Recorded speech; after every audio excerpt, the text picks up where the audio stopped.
Televisa presenta.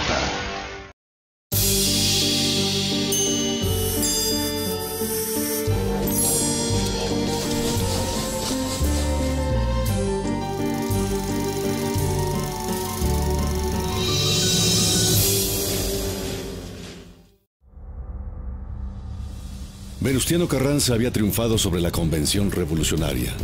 Al más valioso de sus generales, Álvaro Obregón, se debía la derrota de la División del Norte de Francisco Villa.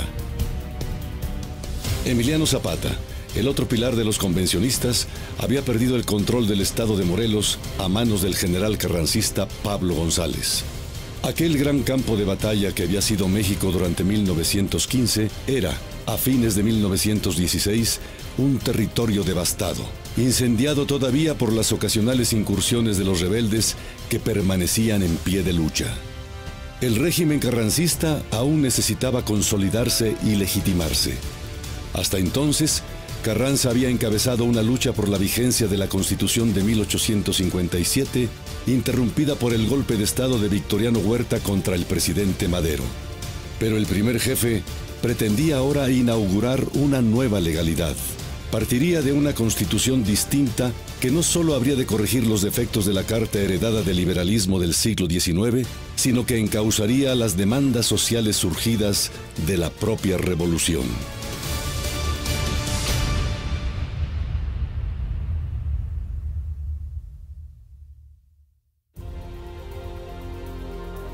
El 19 de septiembre de 1916, Carranza convocó a un Congreso Constituyente que se encargaría de reformar la Constitución de 1857 y expidió la ley electoral para votar por sus miembros.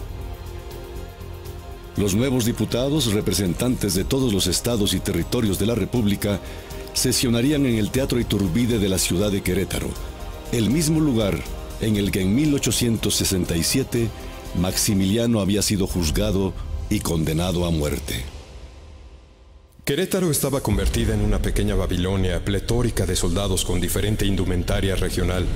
Los yaquis de Sonora, los juchitecos de Oaxaca, los tamaulipecos con sus cueros, los norteños tocados con sus grandes sombreros tejanos y muchos generales con sus trajes mitad charros y mitad militares.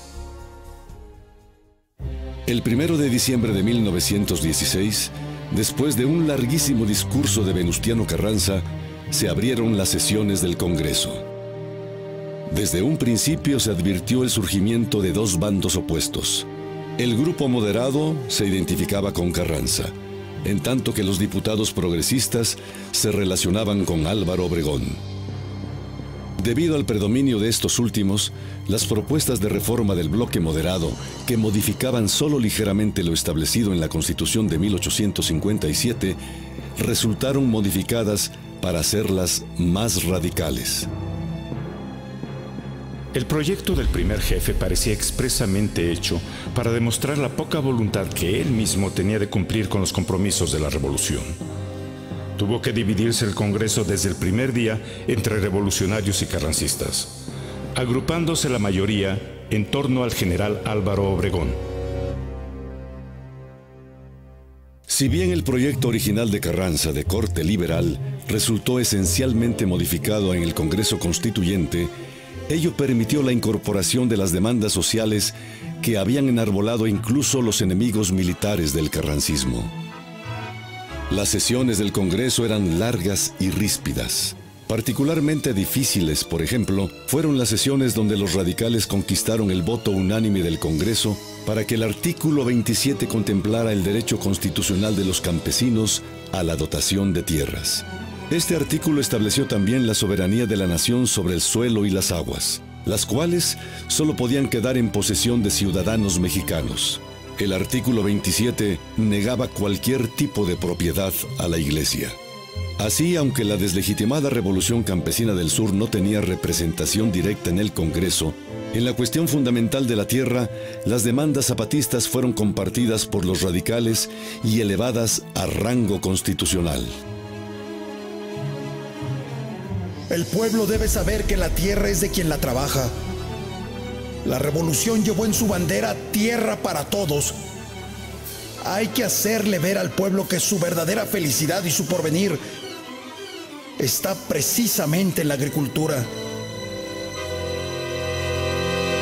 De igual manera, la propuesta de Carranza sobre el derecho al trabajo, una tímida reforma al artículo 5 de la Constitución de 1857, fue derrotada.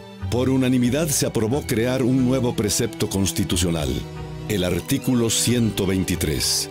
Este significaba una innovación a nivel mundial en una constitución que protegía ampliamente los derechos de los trabajadores, entre ellos el de huelga. Insinuó que la comisión retire del artículo 5 todas las cuestiones obreras para que con toda amplitud presentemos un artículo especial que sería el más hermoso de todos nuestros trabajos. Pues así como Francia tuvo el alto honor de consagrar en su Carta Magna los inmortales derechos del hombre, así la Revolución Mexicana tendrá el orgullo legítimo de demostrar que es la primera en consagrar en una constitución los sagrados derechos de los obreros. Entre los diputados que aprobaron el artículo 123 se encontraba Esteban Vaca Calderón, sobreviviente de la histórica huelga de Cananea, sofocada violentamente en 1906 por el gobierno porfirista. De nueva cuenta, en los artículos relacionados con el poder eclesiástico, como el 3 sobre educación y el 130 sobre las relaciones entre la Iglesia y el Estado, se impusieron los radicales. Al aprobar en el artículo 3 la educación laica y gratuita, ajena a cualquier doctrina religiosa, y limitando los derechos civiles de los sacerdotes en el artículo 130, los revolucionarios iban aún más allá del espíritu anticlerical que habían demostrado los hombres de la Reforma. A pesar de los reveses sufridos en sus propuestas, Carranza pudo asegurar la existencia de un poder ejecutivo fuerte y centralizado, muy por encima de los poderes legislativo y judicial. Después de 2 meses de intensa labor y acalorados debates, la nueva Constitución fue promulgada el 5 de febrero de 1917.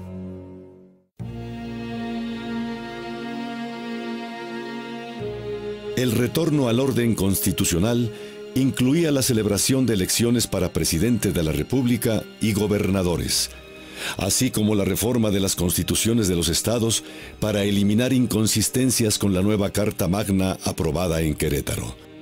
En las elecciones celebradas en marzo de 1917, Carranza resultó vencedor y se convirtió en el primer presidente constitucional de la República desde la muerte de Madero. A las dificultades que se enfrentó Carranza para reconstruir el mapa político del país, se sumaba el caos económico. La distribución de alimentos era muy limitada y el comercio interno se vio afectado debido a la destrucción de la red ferroviaria. Solo el 16% de los vagones seguían funcionando y casi todo el sistema estaba controlado por los militares a quienes había que pagar por el derecho de paso. En todo el país se informaba del gran sufrimiento de los pobres y de muertes por inanición y por sarampión y por viruela. Cómo me acuerdo de ese año tan triste, porque había temor de morir de hambre o de un balazo. La población civil tuvo que soportar la acción depredadora de las diferentes facciones militares. Aunque la mayor parte de los contingentes armados estaba sometida, por lo menos oficialmente, al gobierno de Carranza, lo cierto es que en muchas regiones del país, los jefes de cualquiera de los ejércitos ejercían un cacicazgo prácticamente absoluto y disponían a su antojo de las vidas y de las fortunas. A la hora del saqueo y de las acciones violentas contra los pueblos, villistas y carrancistas no guardaban grandes diferencias. El robo se volvió común para las tropas, y si bien personalmente Carranza era un hombre honrado, sus oficiales de alto rango se enriquecían al amparo del poder militar. Curiosamente, la gente acuñó el verbo carrancear como sinónimo de robar y convirtió el término constitucionalistas en su gemelo fonético con sus uñas listas. Los señores revolucionarios ya andaban como el gobernador militar Diegues, construyéndose casas de 40 puertas. No en vano el primer jefe había recomendado que se crearan intereses que sirvieran de apoyo económico al régimen. Enriqueceos, hijos. Tal era la consigna tácita, al grado de que el pueblo, sistemáticamente saqueado, inventó el verbo carrancear, como equivalente del hurto con respaldo de fuerza militar, mientras la lengua castellana haga oír en el mundo sus melodiosos acentos. Carranza será recordado por haber suministrado la raíz de un nuevo verbo. Por otro lado, en buena parte del territorio nacional, junto a las diezmadas tropas villistas y zapatistas, coexistían grupos de bandoleros que aprovechaban la anarquía para dedicarse al saqueo de los pacíficos. Las hordas de bandidos, después de haber quemado los pueblos de Paracho y Tinguindín, han cometido actos de verdadero salvajismo. No se han conformado con el robo y el incendio, sino que han violado a todas las mujeres que han encontrado sin importar edades. En la Ciudad de México el crimen también se incrementó. Grupos de maleantes emulaban a la famosa banda del automóvil gris, recién exterminada por el gobierno, que cometía sus crímenes utilizando uniformes de la policía militar y presentando órdenes de cateo falsificadas para saquear domicilios y comercios. Comenzó a hablar la prensa metropolitana de la banda del automóvil gris al conocerse a fines de 1915. En los días en que los zapatistas ocupaban la Ciudad de México, un robo en la casa de don Vicente González, seguidamente la misma banda asaltó la casa de unos señores Edmundo Olvera y Concepción G. de Olvera. Eran los tiempos en que gobernaba la soberana convención. El éxito le sonrió hasta que se inició la represión. Al pasar Granda, su líder, en un carruaje acompañado de 2 de sus cómplices, el agente F. Pérez los detuvo. Ellos intentaron resistir, pero los desarmó y los condujo a la inspección.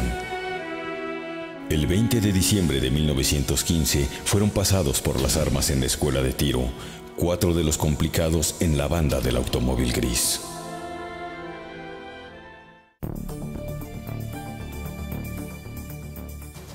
Durante la administración carrancista no hubo un solo día de paz en el país.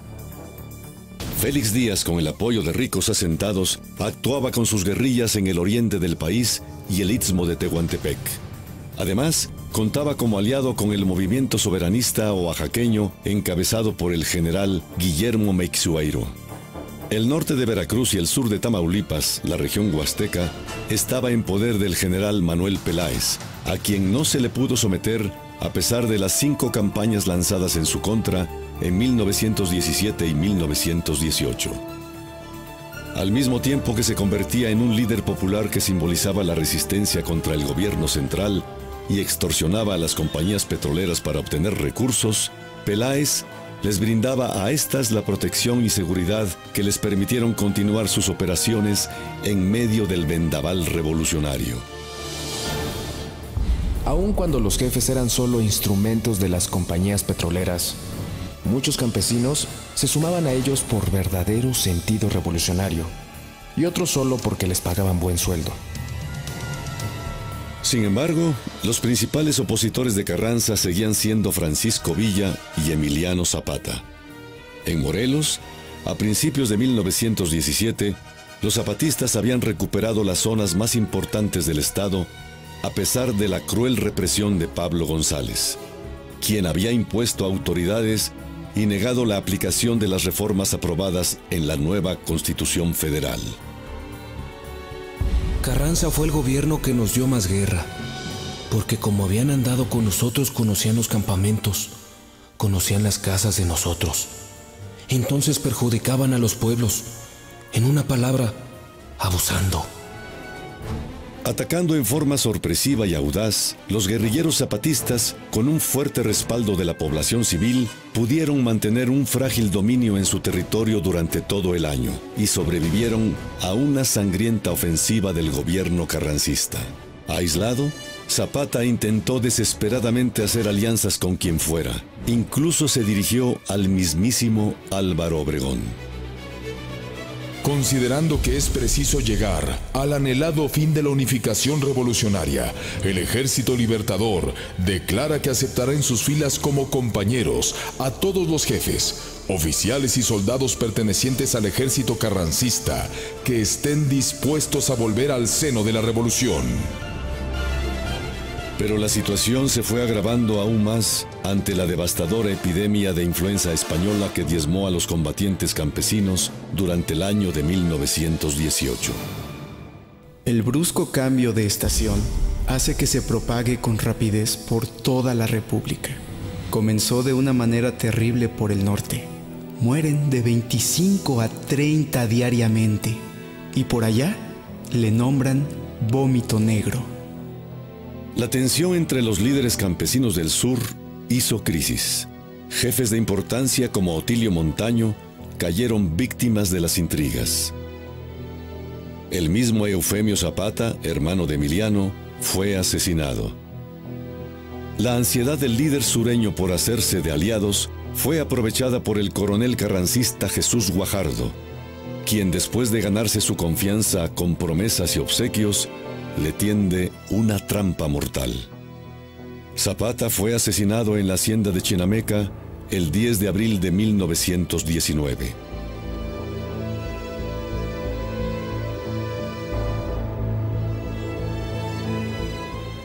El gobierno gratificó a Guajardo con un ascenso y un pago de 50,000 pesos. Mientras tanto, en el norte del país, los villistas habían sobrevivido apenas como guerrilla, realizando constantes ataques de pega y corre. Villa se encontró rodeado de criminales, como se les decía. Aunque todos eran veteranos de 1910, eran también cabecillas de segundo orden, porque la muerte y la deserción habían dejado a Villa sin sus lugartenientes principales. El vasto territorio de Chihuahua se convirtió en el escenario de una lucha encarnizada entre un Pancho Villa acosado y su perseguidor, el general Francisco Murguía, apodado Pancho Reatas, por su costumbre de colgar a cuanto villista caía en sus manos. Tan peleadores y audaces eran los unos como los otros. A veces ganaba Villa, a veces Murguía. Predominaba el odio y seguía corriendo la sangre. Cuando la frustración y el deterioro moral del villismo se profundizaban, en diciembre de 1918 regresó Felipe Ángeles para reunirse con su viejo amigo Francisco Villa. Ángeles no pensaba combatir. Tenía la intención de unificar todas las facciones revolucionarias para terminar con la lucha armada. Pero su gran prestigio convocó a los combatientes. Las fuerzas de la División del Norte se triplicaron y Villa pudo iniciar una nueva campaña militar. En abril de 1919, la toma de Parral le infundió confianza para atacar Ciudad Juárez. Pero lo que parecía una victoria se frustró por la intervención de soldados norteamericanos apostados en la frontera que, al ser atacados por error, repelieron la agresión y dispersaron a los villistas. Ángeles abandonó entonces definitivamente a Villa y pretendió ponerse en contacto con los zapatistas. Sin embargo, traicionado por un miembro de su escolta, fue capturado por las tropas del general Manuel M. Diegues. No era un prisionero común, todos le temían. Carranza integró a toda prisa un jurado militar cuya resolución se conocía incluso antes de que el juicio comenzara. Obregón resultó más práctico. Señor General Manuel M. Diegues, lo borraré a usted del número de mis amigos si hace alguna gestión a favor del general Ángeles. Finalmente, Ángeles fue fusilado el 26 de noviembre de 1919. 2 días después, las tropas de Villa cayeron sobre Santa Rosalía y mataron hasta el último hombre de la guarnición carrancista. El país ideal concebido por los constituyentes de Querétaro pronto enfrentó las contradicciones del México real. Carranza no creía en la posibilidad de llevar a cabo una revolución agraria que recuperara las condiciones tradicionales de la propiedad comunal. Para él, la propiedad privada era la base del orden. No fue extraño, pues, que permitiera a algunos terratenientes volver a sus propiedades. Devolver a los reaccionarios las tierras había causado tan mala impresión que algunos la veían como un pacto entre revolucionarios y científicos. El problema de la tierra provocó discrepancias en todo el país. Mientras Adolfo de la Huerta fomentaba en Sonora la pequeña propiedad, Salvador Alvarado transformaba las grandes haciendas enequeneras de Yucatán en ejidos. En las fábricas las contradicciones también afloraban. Después de la alianza con los obreros en 1915, que en realidad se debía a Obregón, Carranza había evitado las huelgas en 1916 aplicando la ley marcial. En 1917, al estallar una huelga petrolera en Tampico, Carranza ordenó el arresto de los dirigentes, acusándolos de agitadores y cómplices de Manuel Peláez, el rebelde que protegía a las compañías petroleras. En 1918, grupos de trabajadores hicieron efectivo su derecho constitucional a la huelga en Guanajuato, Querétaro y el Distrito Federal. En Orizaba, los obreros textiles se movilizaron en defensa de su sindicato, pero sus líderes fueron apresados y el ejército reprimió una manifestación de 8,000 huelguistas. A mediados de 1919, los maestros del Distrito Federal van también a una huelga en demanda del pago de sus salarios atrasados. Los tranviarios se solidarizaron con los profesores, por lo que Carranza ordenó de nuevo la intervención del ejército para mantener el servicio. Por lo que se refiere a los obreros, tampoco fue el gobierno del señor Carranza muy decidido a favor de sus reivindicaciones, acallando sus demandas con la violencia y acabando las huelgas por la fuerza.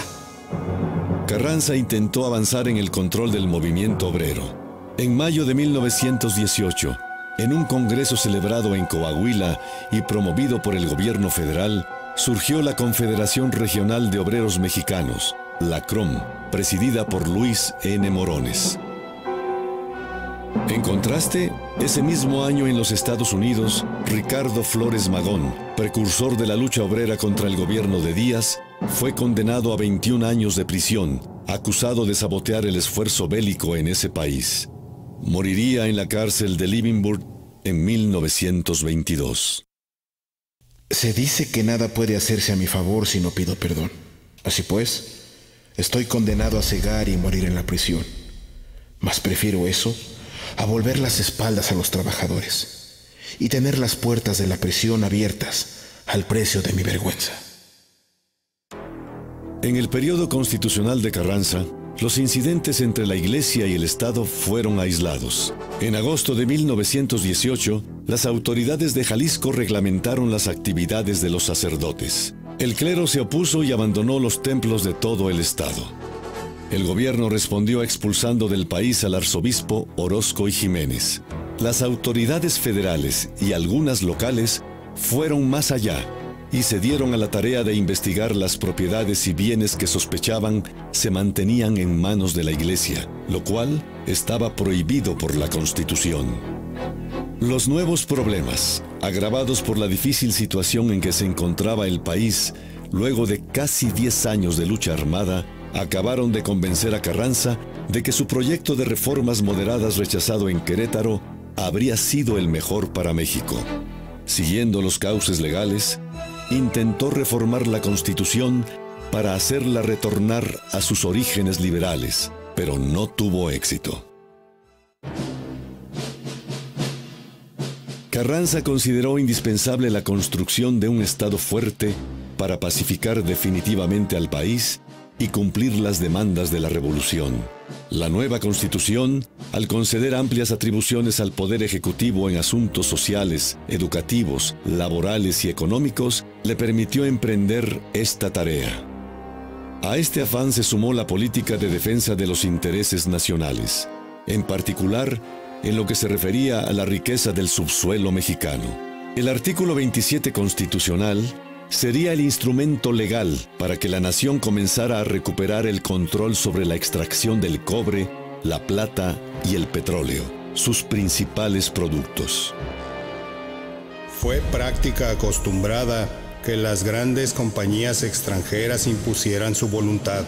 Con la Constitución quedará plenamente demostrado que el actual gobierno no permitirá la intromisión de compañías ni de gobiernos en nuestros asuntos interiores. En ese entonces las inversiones extranjeras en México abarcaban un amplio espectro: minas, industria, compañías agrícolas, comercios, bancos y sobre todo el petróleo, tan preciado en el contexto de la Primera Guerra Mundial.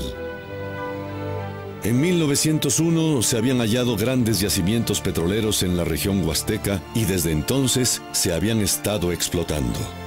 Las medidas tomadas por el gobierno de Carranza no contemplaban la expropiación de las empresas petroleras, pero sí les fijó a estas un impuesto del 10% sobre la producción y exigió que se solicitaran nuevos permisos para trabajos de perforación. Las protestas de las compañías no se hicieron esperar. Argumentaron que estas leyes atentaban contra sus derechos de propiedad.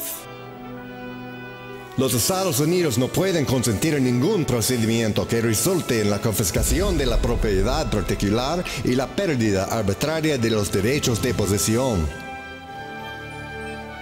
Pese a la oposición, Carranza consiguió fijar las nuevas reglas fiscales, aunque en un porcentaje mucho menor de lo que originalmente había planteado. A partir de entonces, y por varias décadas, la cuestión del petróleo fue un elemento fundamental en las relaciones entre México y Estados Unidos.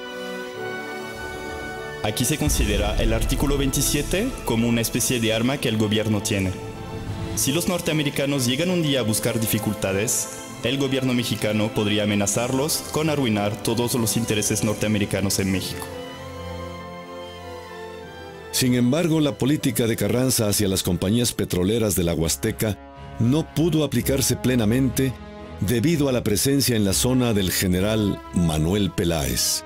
Durante la Primera Guerra Mundial, el gobierno de Carranza coqueteó con Alemania sin llegar a comprometerse. Esta potencia, deseando quizá generar un conflicto entre México y Estados Unidos para evitar que los norteamericanos entraran a la guerra en Europa, envió una propuesta contenida en el famoso telegrama Zimmermann, en la que ofrecía a México sus territorios perdidos en 1848 a cambio de una alianza contra el país vecino.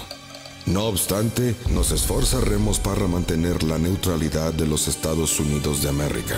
En caso de no tener éxito, proponemos a México una alianza sobre las siguientes bases: hacer juntos la guerra, declarar juntos la paz, aportaremos abundante ayuda financiera y el entendimiento por nuestra parte de que México ha de reconquistar el territorio perdido en Nuevo México, Texas y Arizona. Haga notar al presidente que el uso despiadado de nuestros submarinos ya hace previsible que Inglaterra se vea obligada a pedir la paz en los próximos meses. El telegrama, sin embargo, fue decodificado antes de llegar a México y esto provocó que Estados Unidos le declarara la guerra a Alemania y a la postre el triunfo de los aliados. En 1918, al finalizar la Primera Guerra Mundial, Carranza mantuvo su posición nacionalista ante las presiones constantes de los Estados Unidos. Apoyado en los principios de no intervención y respeto a las instituciones, intentó promover la unidad latinoamericana como contrapeso a la expansión económica estadounidense. Ahora bien, si lo que quiere entenderse por doctrina Monroe es el reconocimiento de una especie de hegemonía o tutela de los Estados Unidos sobre la América Latina, como parecen interpretarla los imperialistas americanos, entonces, con mayor razón, debe México no solo no reconocerla, sino reclamar contra semejante doctrina. En materia de política internacional, Carranza dio pasos firmes como quizá no lo había hecho hasta entonces ningún gobierno mexicano. Sin embargo, las pugnas internas por el poder desbordaban los frágiles cauces institucionales. El año de 1919 no vino acompañado de los mejores augurios. A la crisis económica, las huelgas, la influencia española y la violencia que azotaba el campo, se sumó el inicio de la lucha electoral por la presidencia de la República. Carranza se vio en la necesidad de hacer un llamado a los revolucionarios aspirantes a sucederlo para que no se adelantaran a los tiempos. Su principal destinatario era, por supuesto, Álvaro Obregón. Obregón, argumentando problemas de salud, había renunciado a la Secretaría de Guerra y se había retirado a su hacienda en Sonora una vez que Carranza asumió la presidencia constitucional en mayo de 1917. Sin embargo, el 1 de junio de 1919, Álvaro Obregón regresó formalmente a la escena pública y lanzó su candidatura a la presidencia promovida desde hacía tiempo. El general invicto de la revolución, simpatizante de los radicales en el Congreso Constituyente, emprendió una nueva batalla, pero ya no en el frente militar, sino en el político.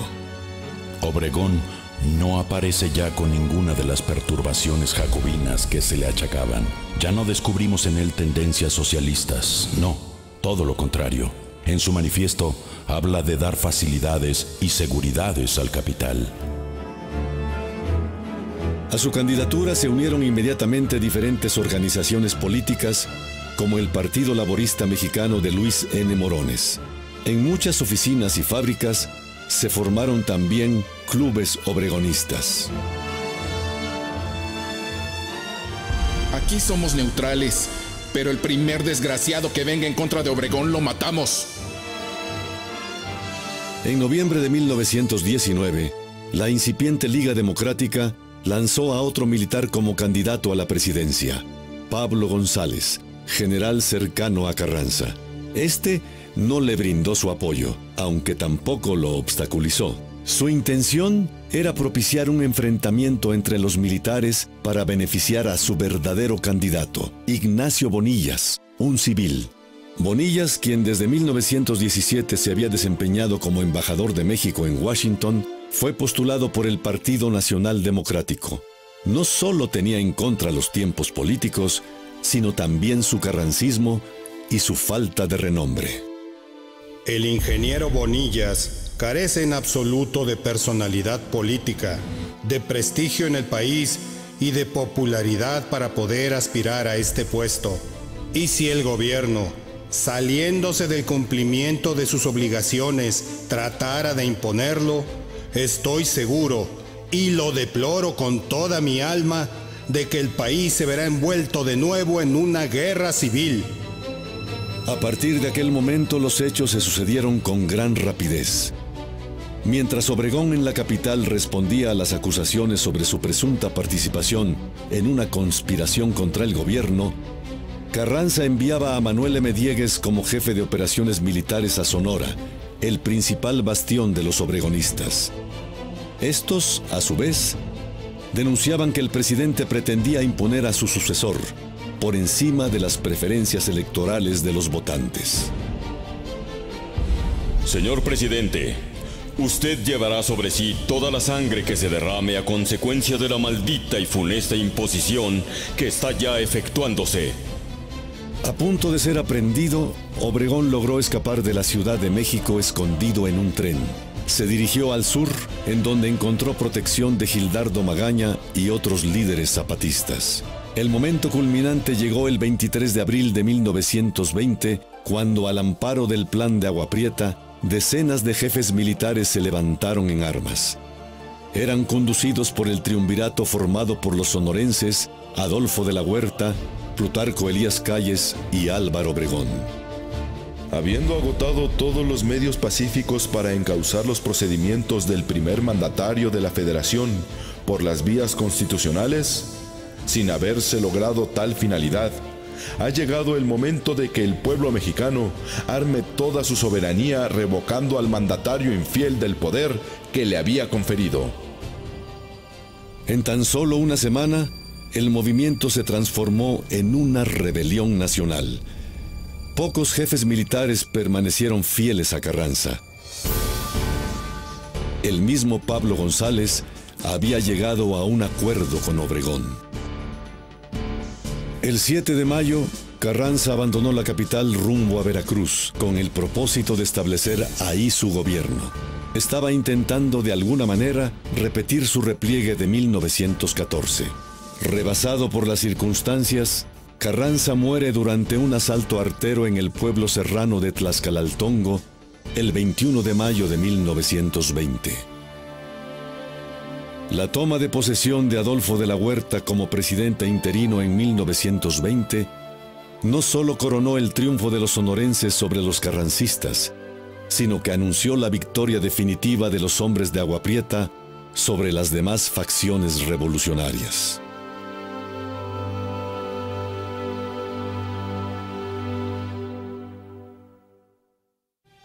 La rebelión de Agua Prieta en 1920 fue el último levantamiento armado exitoso de la revolución, y con ella se considera concluida su etapa armada.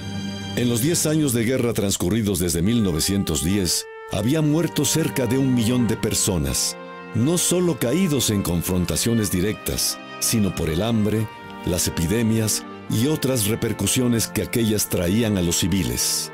Esa mayoría pacífica que vivió la revolución como una gran calamidad. En los años de mayor violencia e incertidumbre, el sistema bancario había quebrado. Minas y fábricas cerraron y la red ferroviaria quedó casi destruida. Los dos grandes caudillos sobrevivientes de la revolución, Álvaro Obregón y Francisco Villa, tuvieron un final violento después de finalizada la contienda. Villa murió acribillado en una emboscada ordenada por el gobierno. Obregón, a manos de un asesino solitario, cuando se disponía a iniciar su segundo periodo presidencial. Tras la muerte de Obregón, Plutarco Elías Calles, nombrado jefe máximo de la revolución, gobernaría directamente y tras bambalinas hasta que el presidente Lázaro Cárdenas lo envió al exilio y fortaleció el sistema pacífico de sucesión presidencial. Cárdenas fue el presidente que con mayor resolución se esforzó por hacer realidad los ideales revolucionarios plasmados en la Constitución de 1917. Al final de su sexenio, casi 20 años después del final de la guerra, se habían concretado muchas de las promesas de la revolución. La gran propiedad rural había desaparecido casi por completo. Alrededor de 17 millones de hectáreas se habían distribuido entre aproximadamente 2 millones de campesinos. Se había fortalecido el sistema educativo y se había ampliado a todo el país. Se volvieron realidad gran cantidad de servicios públicos en muchas ciudades de la República. Se impulsó una extensa red de caminos y carreteras, así como importantes proyectos de irrigación. Hacia 1940, la mitad de la población rural formaba parte de una nueva clase de ejidatarios. El ejido había significado una auténtica revolución en la propiedad de la tierra, pero la manera rápida e ineficiente con que se efectuó la reforma provocó serias críticas. En muchos casos, la tenencia comunal de la tierra resultó fallida. Las parcelas eran tan exiguas que los campesinos se vieron obligados a incorporarse a la industria o a emigrar. Antes de la revolución, el derecho de huelga no existía. Para la reducida clase obrera, el ejercerla era un acto de excepcional valor y audacia. Gracias al artículo 123 de la Constitución y a las políticas laborales de Calles y Cárdenas, los sindicatos alcanzaron una posición legal y legítima en la sociedad, aunque el movimiento obrero quedó subordinado a los intereses del Estado. En la batalla por el subsuelo, Lázaro Cárdenas obtuvo el primer gran triunfo nacionalista de México en el siglo XX al expropiar el petróleo.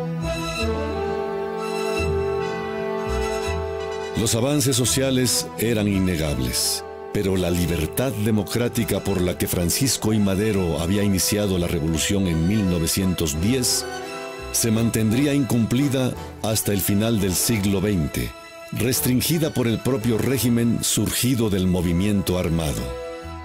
¿Avances y restricciones habían valido todo el sufrimiento de 10 años de guerra? Los muertos no tenían voz, y para la mayoría del pueblo que había vivido directamente el movimiento revolucionario, este gobierno había surgido en la revolución, y simplemente por esa razón tenía derecho a gobernar.